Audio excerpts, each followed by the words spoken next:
All right, let's dive into some seriously smart real estate tips, huh?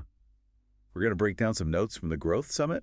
Oh, You yeah. know, Twisty, that real estate Yeah. influencer. Yeah, I know Twisty, for sure. Well, they took some awesome notes at a commercial real estate presentation, and they're pure gold. Nice. I love that we're not just getting the expert's advice, but we're also getting Twisty's spin on it. It's like double the expertise. Exactly. Yeah. And what really caught my eye was how Twisty is all about strategy from day one.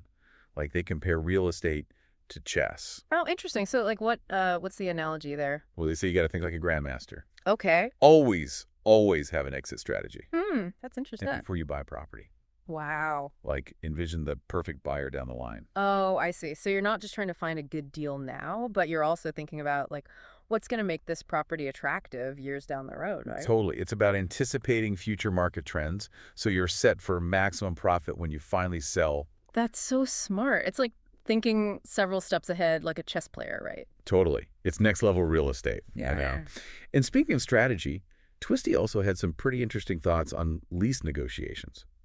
Yeah. Tell me about that. Well, get this. They compare leases to relationship agreements.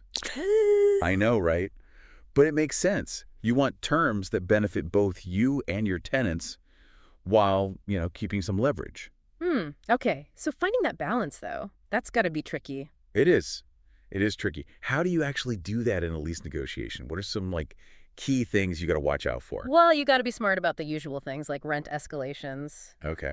tenant improvement allowances, options to renew, all that. Yeah. For example, let's say you're negotiating a 5-year lease.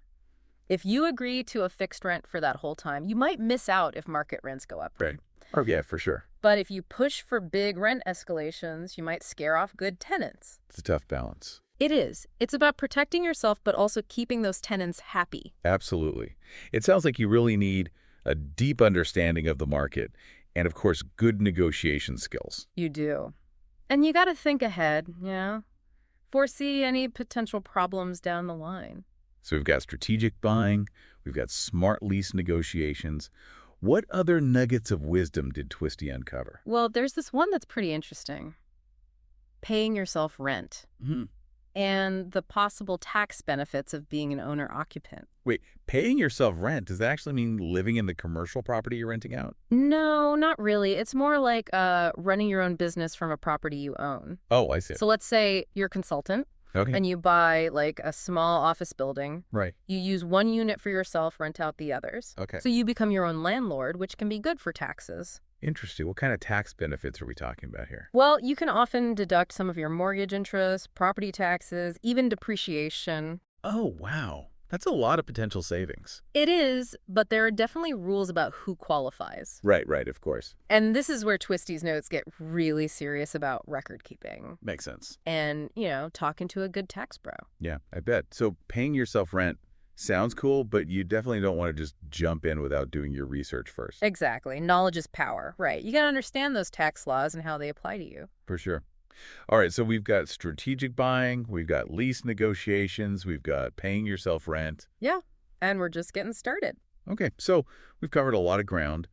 Strategic buying, lease negotiations, the tax benefits of being an owner-occupant. Yeah, and Twisty had even more good stuff in those notes. Like, how you got to be proactive when you're looking for deals. Proactive? Okay, how so? Like, don't just browse the listings, right? You got to find those hidden gems, the off-market deals. Off-market deals. What are those exactly? Sounds kind of secretive. Well, it's not exactly a secret, but you got to know where to look and who to talk to. Okay. Basically, these are properties that aren't listed for sale publicly. Oh, I see. Could be for all sorts of reasons. Maybe the owner is thinking about selling, but they haven't listed it officially yet. Or maybe they just want a quieter transaction, So how do you even find these off-market deals? Is it all about connections? Networking is huge, yeah. You got to build relationships with brokers, other investors, even just local business owners. Good. They might have the inside scoop on properties that are about to come up. So you got to have your ear to the ground, be in the right places. Exactly. Go to industry events, let people know what you're looking for. Sounds like a treasure hunt. It can be, but the payoff can be huge. Oh, why are they so sought after? Less competition, for one thing. You're not bidding against tons of other buyers. Oh, that makes sense. So you have more negotiating power. Right. Plus, the sellers might be more open to different financing options. So you get a better deal and more flexibility. Exactly. Twisty is all about those off-market opportunities. I can see why. So we've got strategic buying, negotiating leases, tax benefits, and now off-market deals. And don't forget persistence. Twisty's notes really emphasize that. Well, yeah, it's real estate. You got to put in the work. Definitely. Successful investors are hands-on. They manage their properties. They build relationships with their tenants. They're always looking for ways to improve things. So it's not just about collecting rent checks. No way. You got to be involved, create value. And this is where that owner-occupant thing comes in, right? Exactly. You're right there. You can oversee improvements, make sure things are running smoothly. And you can put in some sweat equity too, right? There you go. That's a key concept. It's been a while since I've heard that term.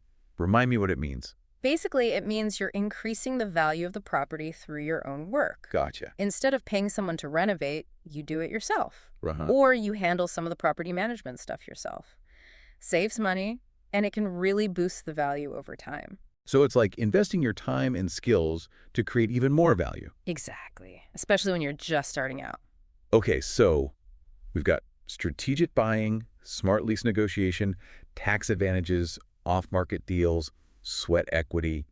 Is there a common thread here? Like, what's the big takeaway from Twisty's advice? I'd say it's this.